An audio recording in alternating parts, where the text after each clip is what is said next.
Good morning everyone. তো কাল আমি গেছিলাম পিপিদের বাড়ি ঘুরতে। তো পিপিদের বাড়ির সামনে একটা শপ আছে যেখানটায় খুব ভালো ভালো মূর্তি পাওয়া যায়। দেখো তোমাদের সেটা আমি শেয়ার করছি, তাই আমি ভিডিও করে নিয়ে এসেছি যে আমি তোমাদের সাথেও শেয়ার করব।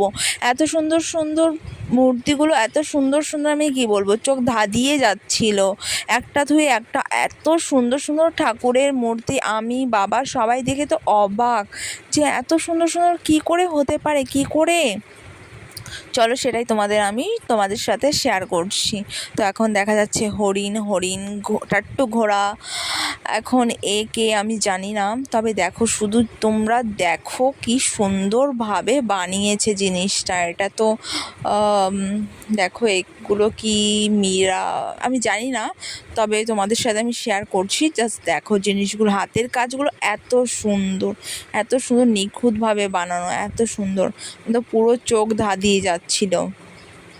জাস্ট দেখো একবার কি সুন্দর সুন্দর জিনিসগুলো। তো এখনও অনেক কিছু বাকি আছে, আমি সবগুলো ভিডিও করে নিয়ে এসেছি, কিন্তু ভিডিওটা অনেক বড় হয়ে যাবে বলে আমি বেশি কিছু দিইনি। জাস্ট কটা ভিডিওই মানে এখানটায় অ্যাডজাস্ট করে দিয়েছি।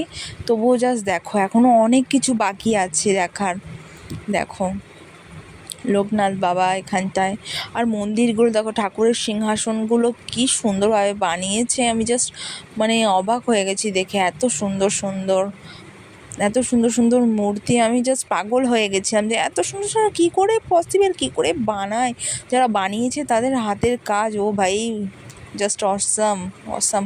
দেখো সিংহাসনটা দেখো একবার কি সুন্দর। এটা রাধাকৃষ্ণ, দেখো কি সুন্দর করে বানিয়েছে রাধাকৃষ্ণ। আরও এখনও প্রচুর ঠাকুর আছে, প্রচুর সব জিনিস বানানো, মানে কি বলবো, ফার্স্ট সেকেন্ড থার্ড ফ্লোর অবধি সব এগুলো দিয়েই সাজানো, এত সুন্দর। আমি তো দেখে জাস্ট মানে আমার কি